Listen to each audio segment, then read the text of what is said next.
Hello, hello, hello. Welcome back to the Madhouse.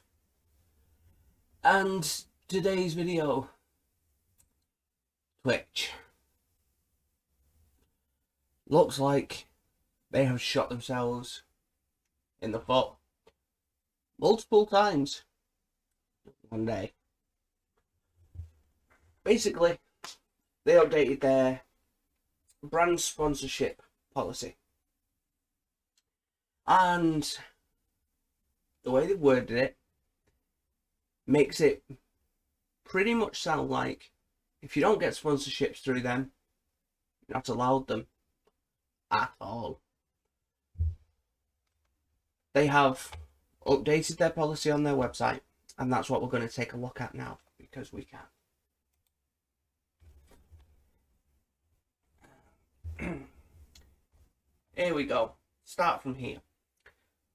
We recognise that streamers want to collaborate with brands, but as outlined in the terms of service, we maintain the exclusive right to sell, serve and display advertisements on the Twitch services. This means that you may not insert, embed, or burn in pre-recorded advertising units into your live stream. Okay? Very similar to YouTube's policy. Very, very similar, in fact. Formats permitted. Branded panels on the channel page, which is a decent thing. Showcasing the products in your stream. So basically, like with me, when I get a shelving unit, if I'm sponsored, I could have whatever I'm sponsored by behind me. Or for instance, say I was using a Razer product and I was sponsored by Razer and I had the headphones on, I can do that. Including links to other sites that promote the product, which again, you know, you expect to be able to do. How else are you going to get people over to the sponsored site if you're not allowed to show it? Discussing, endorsing, or unboxing products or services. Basically, if you get, let's go with one of my sponsors, Dubby. Say I got Dubby. Come on, could speak about it, say how the flavour is and stuff like that, or playing sponsored games. Let's be honest, Twitch lives on sponsored games. Every new game that comes out, one of the big streamers is sponsored by it. Diablo, every season of Fortnite, Call of Duty. Formats permitted with limitations. Here's where the issues get thinking. Logos on stream. On-stream brand overlays are limited to 3% of the screen size. That's bigger than 3%.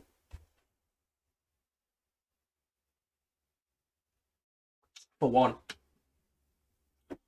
There's a simple one for you. That's bigger than 3%. Much bigger than 3%. Inserting burned-in video ads. So streamers, excuse me, I've got a really bad itch here. Streamers may not insert video ads directly into their streams. Okay, that's fine. You can't put an ad into your stream. If you're going to do an ad, it has to be something you've recorded, you've done. Great, awesome, I get that. Formats limited or not allowed. Inserted burned in display ads. So you may not insert, display, or banner ads directly into your stream. Well, the issue with that is a lot of people already used to do that because they used to have a small banner for whatever sponsor. It's in a lot of sponsored contracts as well. I know I've done a few. Inserted burned in audio ads. I get that. That's, for one, that's kind of distracting. Right? But here's the thing that gets to me. Okay? Some products and services aren't suitable for promotion on Twitch because they pose a risk to the members of our community. We do not allow the promotion of products and services prohibited by our community's guidelines, such as hateful products or services, such as products that promote hateful stereotypes or include offensive slurs. That isn't an issue. I get that. You know, if it has Nazi symbols or vile slurs, completely fine, I get that. Illegal products or services such as selling, advertising or trafficking drugs, firearms, counterfeit goods, or other illegal goods and services. Duh. I mean, I get they have to say it. I get that. But if you're trying to do this on a streaming site and, you know, selling various illicit drugs or firearms, then you don't deserve to be on Twitch. Let's put it the simple way. Or on YouTube, or on Kick, or Rumble, or whatever else. Certain gambling products, such as promoting online slots or roulette websites, I get that. I completely get that.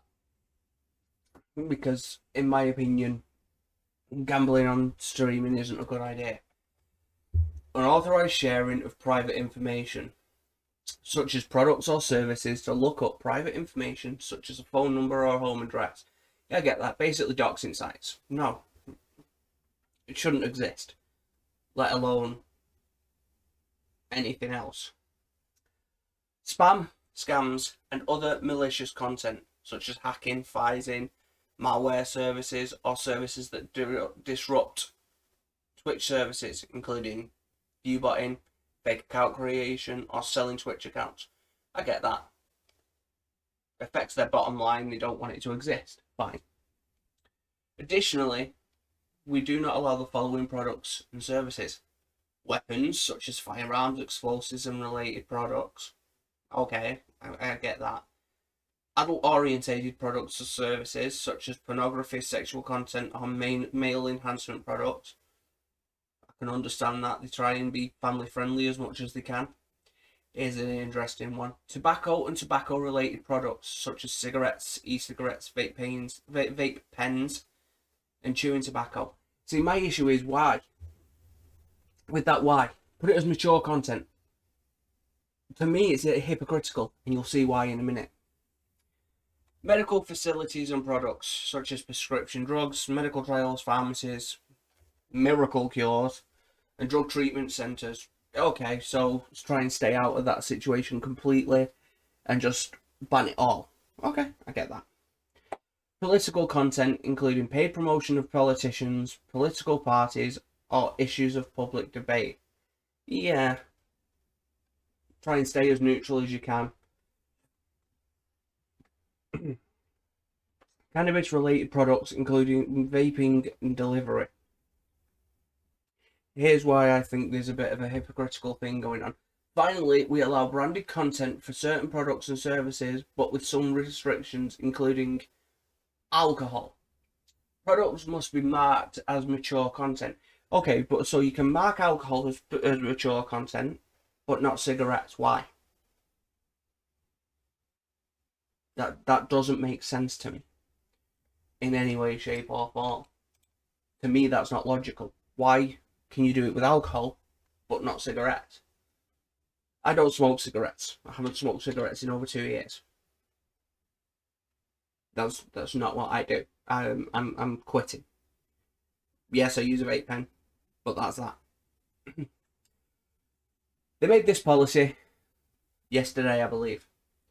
Put it out yesterday, and they have been ratioed into oblivion. Even Mr. Beast has got in on the ratio. Mr. Beast has called them out. You know, you've got massive platform people like Mr. Beast calling them and saying, "You're dumb. What are you doing?" And today, they issued this statement. Make sure I've got the right one. Today's branded content policy update was overly broad. Okay, this created confusion and frustration, and we apologise for that. You only apologise because people are calling you out. It's as simple as that. Because you're being called out, you're apologising. Because you know that people are calling to a completely boycott Twitch. That's why they're calling you out. We do not intend to limit streamers' ability to enter into direct relationships with sponsors, and we understand that this is an important part of how streamers earn revenue. Then why do it? why try to limit streamers' ability to enter into direct relationships with sponsors? Because that's what you're doing. That's exactly what you're doing. You're trying to limit it and make it harder so that you can get more of the money.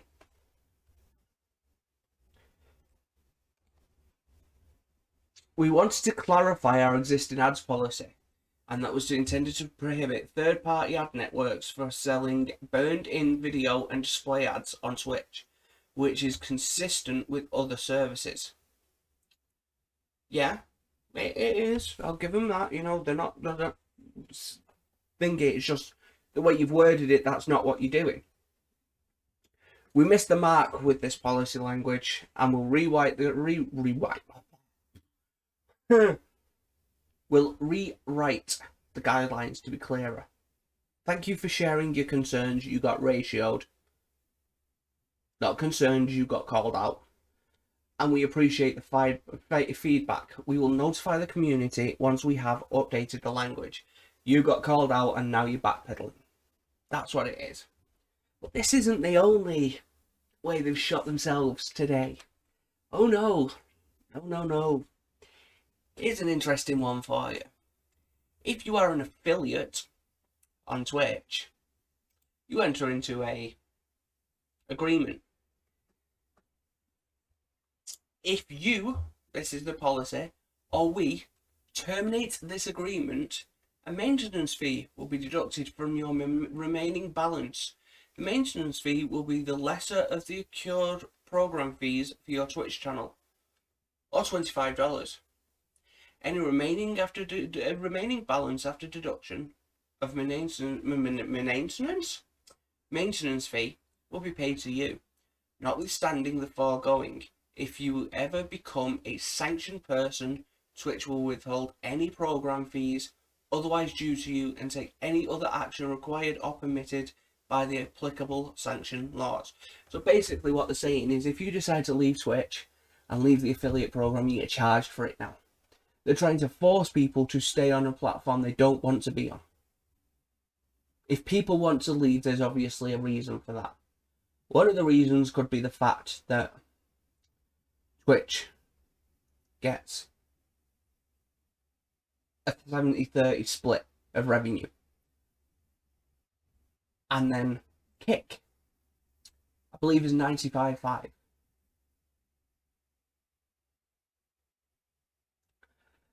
I couldn't tell you what Rumble is, I'll be honest.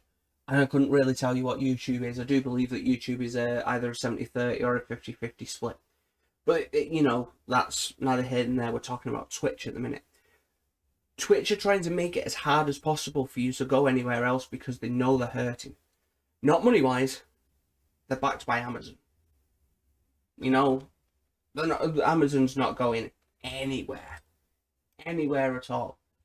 But the thing is Twitch keeps doing this because there's now actual competition.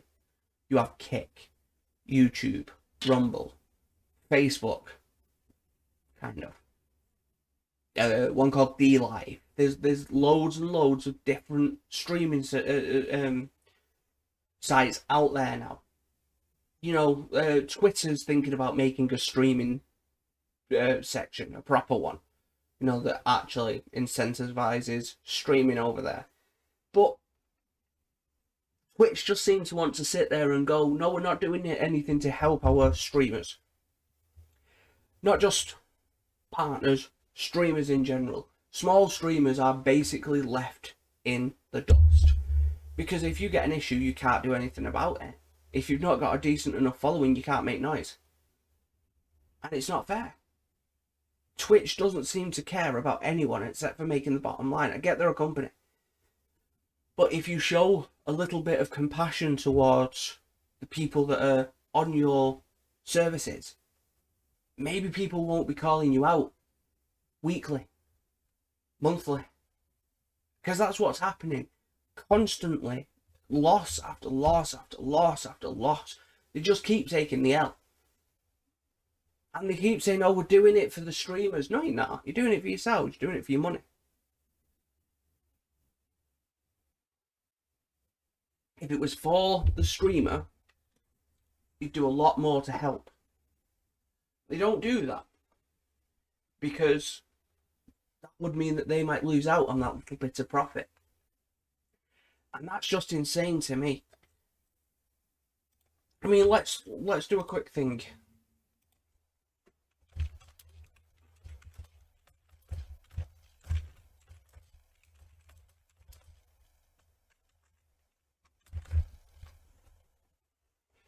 Twitch in 2022 made approximately $2.8 billion in revenue. That's insane. Let's see how much they made in 2021, shall we? About the same.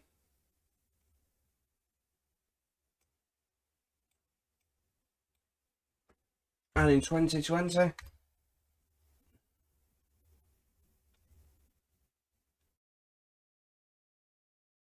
about 1.8 billion. But that you know, it's not like they're losing money. Because they're not, they're making more and more every year. But they don't care. They're not in it for the streamer, they're in it for the bottom line. And to me, it's why so many people are leaving Twitch, wanting to go over to YouTube. You've got big streamers that are sat there going, yeah, this isn't the way to do it anymore. You know, and I completely understand why. But anyway, I apologise for the rant, but it's infuriated me. Because I used to be a Twitch streamer. I haven't streamed in a long while on Twitch because I didn't like the way it worked. I didn't like the way the situation was done over there. So, just not for me. I'm going to start streaming again. I'm going to start streaming over here on YouTube and on Kick. Because Kick's new. It has potential. We will see how it goes. Alright guys, I will catch you all in the next video. Peace out. Bye. Oh, quickly, I'll get the rest of Among Us out this week. Not Among Us. After Us out this week. Bye.